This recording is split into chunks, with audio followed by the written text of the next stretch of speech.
am Sean Patrick Leonard, and this is my family tree story.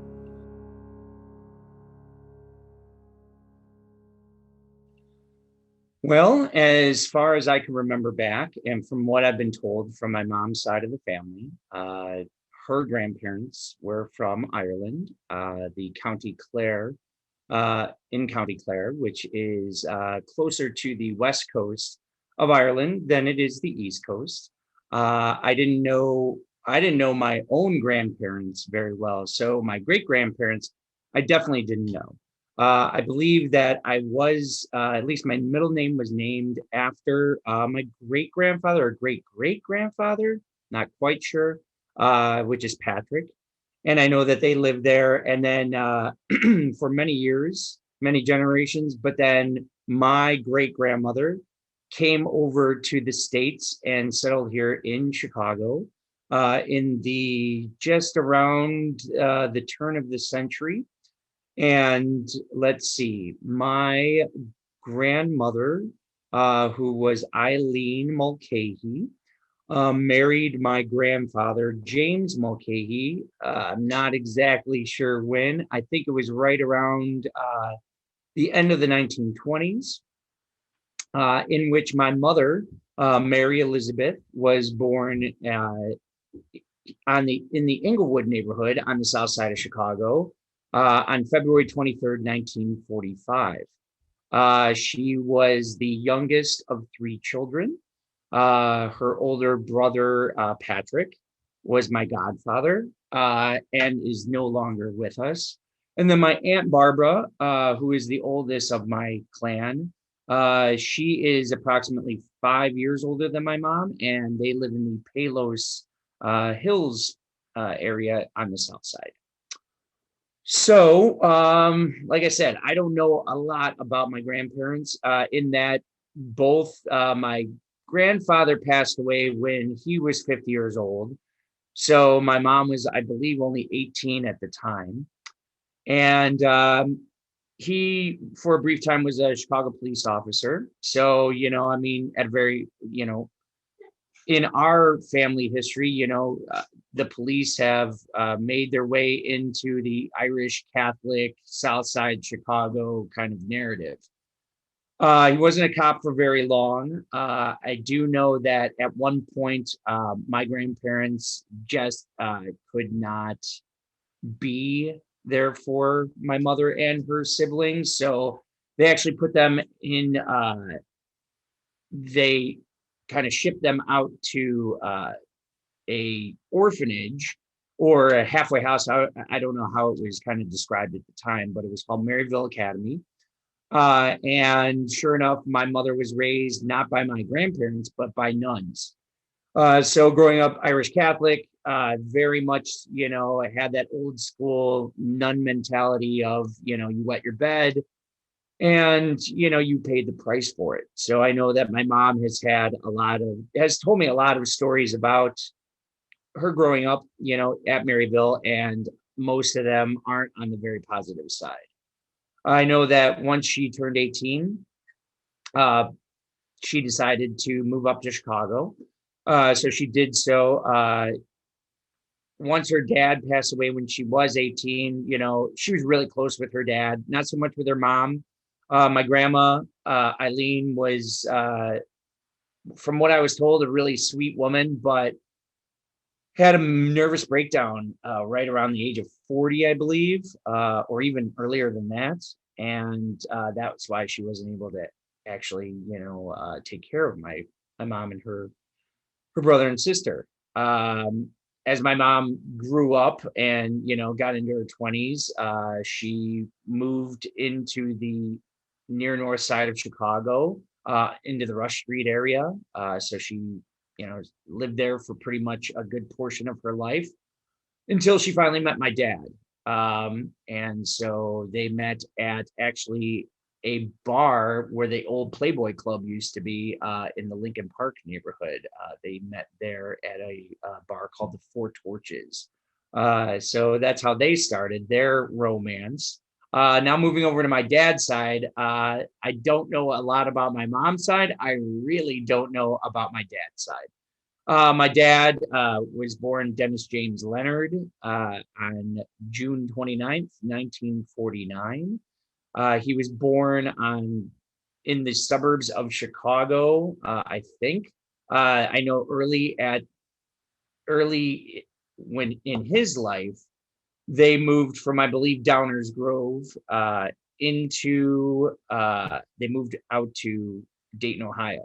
So a lot of my dad's life was brought up in Ohio. My mom and dad got divorced when I was 2.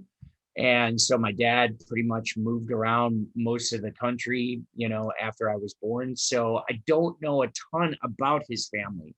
I do know that my he is from 4 children. He is the youngest of 4 children. So both my parents are the youngest of their families.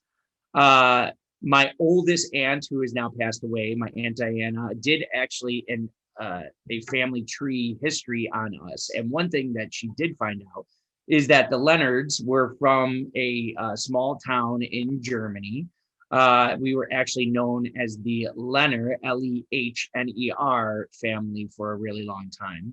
And a member of our family was actually hired by the US government to a secret kind of society known as the Dragoons. And the Dragoons were basically a small group of assassins that were hired by the government to go in and take out opposing, political leaders and things like that. So each Dragoon was a master of some sort of a weapon or fighting style. My ancestor was actually the master of the sword. So as you can see here, I have a tattoo on my arm that is kind of about my family. It has my children's names on it. But these swords, as you can see right here and here, represent the Leonard side of my family.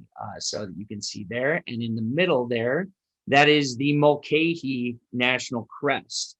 So it's a griffin, I believe, and that was part of our family shield. I do know that my family on my dad's side, my grandparents, I didn't know very well. They were pretty abusive to my parents. And also, I think I met them grand total of maybe 10 times in my life. And I don't have a very good memory of them. They were extremely judgmental. There was a lot of pain, a lot of shame, a lot of blame to go around. But moving into my life, my parents met at the Four Torches, like I told you. Growing up, my parents were divorced. My dad left my mom for another relationship. And so my dad and my relationship has been fractured off and on for the past 45 years. So I grew up as an only child to just my mom. My mom really did any and everything that she could. I know growing up, one thing that I do remember that I didn't talk about the last time was in the 80s when I was in grammar school. I went to an all Catholic grammar school. Harold Washington was voted in as our mayor, and I remember that my mother was devastated because of what she had heard on the news about Harold Washington and how Black people were going to come into our neighborhoods and basically, like, I don't know, take us over or something like that. So there was this fear mongering that was being had via, TV and the media and things like that. Really scared my mom. So she kind of instilled some of that fear into me when it came to Harold Washington and how he was going to take over the city and stuff like that. So when he passed away of a heart attack a few years later, there was a part of me growing up that was extremely, like, I guess, happy about it. And now, as I've gotten older and have, gone on my mission to be an anti-racist, I know how good he was for the city of Chicago. And I wish that he would have lived and he would have been our mayor for a really long time. I do know that as I wrap this up, I went to a public high school, which was good and not so good. I had a gang actually hunt me down for reasons that were just very stupid. but for the better part of a year, and they were comprised of black and brown bodies and things like that. And even after they hunted me down, I still knew that, I only took people for who they were, not by the color of their skin. And so as I grew up and grew into theater and became an actor and did all these awesome, wonderful things, I knew that a change needed to happen. And 3 years ago, I was very fortunate to be a part of the Blue Island in the Red Sea cast by Collaboraction, in which they taught me so much about my road to being an anti-racist. And I know to this day, I'm trying to instill that into my children, Jack and Ruby, who are now 11 and 9 years old, respectively. And as we grow, I'm teaching myself and them and my wife, Mercedes, who I've been married to for almost 20 years, that as much as we think that we knew about ourselves and our culture and our race, we really didn't know a whole lot at all. And that we are relearning and teaching ourselves new things and being taught new things by wonderful people around us that have been so kind and supportive. So that's just a bit of a glimpse of my family tree. It's been a rocky road at times. There have been good things. I mean, ever since all of this stuff with Donald Trump, I've lost half of my family, my dad's side, to this, which is really unfortunate. But at the same time, that part of my family was never really there for me.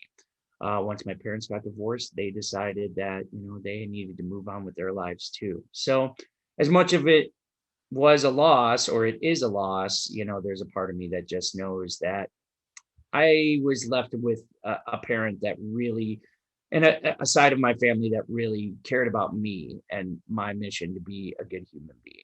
So I just wanted to say that I am extremely grateful for not only my parents and my life, but my mother especially.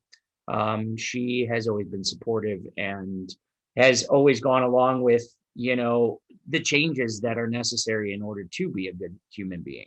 So since then, we have talked about the Harold Washington story, and she feels some shame from that, knowing that she was influenced by the media and, some of her own naivete in regards to it, knows that he would have been a really good mayor for us. And I know that, as much as I am changing in, my anti-racism journey, I'm able to help my mother along and help other people that are close to me that are white and that don't understand all of the layers that are involved when it comes to oppression. So that is my family tree story. I just wanted to thank you for taking time to listen to it. And I hope that you will be well, be safe, and continue to strive on your mission to be anti-racist.